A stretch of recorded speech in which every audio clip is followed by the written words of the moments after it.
Welcome sa Oragon Official Vlog. Halina't panoorin ang pag-tiles natin sa flooring ng CR na ang sukat ay 60 by 60. Marami kayang matutunan dyan, pero bago ang lahat, please pakisubscribe ng ating YouTube channel para lagi kayong update sa mga bago kong i-upload na video. Salamat!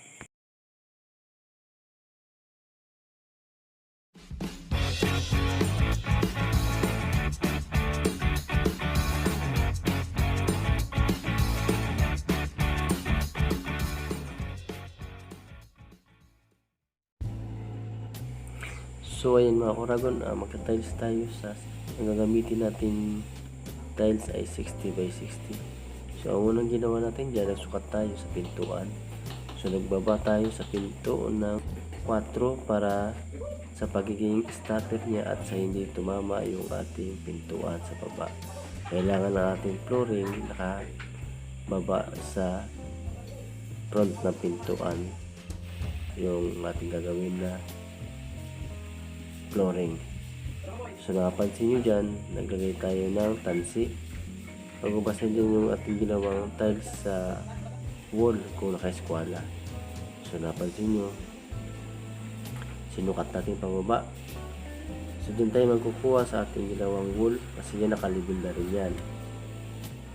So pag nasukat na natin dito sa sinusukat natin, yan, sumukat tayo dyan ng 53. So ipapasa natin dito sa kabila. Doon din tayo kukuha. Dahil lahat yan nakapaikot, nakalibil na. So lahat yan, ipapasa natin yung ating sukat na 53, lahat yan paikot 53. Para parehas yung ating nibilasyon. Bali baba na tayo dun sa may nosing natin, sa may front ng pinto ng 4 cm. So, yan na, kung napansin nyo.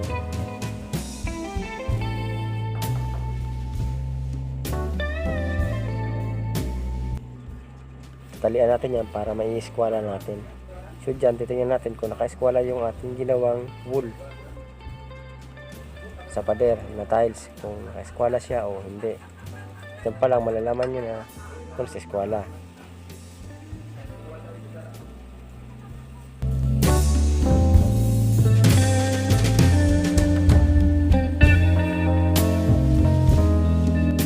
Muna natin sukatin yan para may check natin kung tama yung ating ginagawa. Yung kabilaan lahat, check natin para siguradong okay yung inyong levelasyon.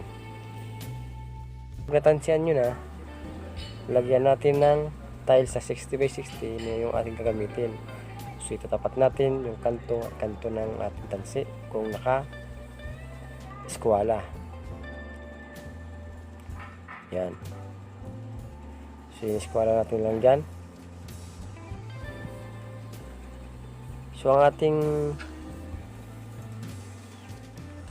ang ating gamitin na halo, maghahalo tayo dyan ng cement at tiles adhesive na ABC. So, yung tiles adhesive na ABC na yan, simento, paghahaluin natin yan, lagyan natin ng tubig. So, yan, magiging basehan lang yan ng ating paglalagyan ng tiles para kumapit ang gusto. Pag nalagyan na natin yung ating flooring, sasabuyan natin ng ating simento para kumapit ang gusto yung ating halo. Babasahin natin yan para maging kapit na kapit.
Sabi mo,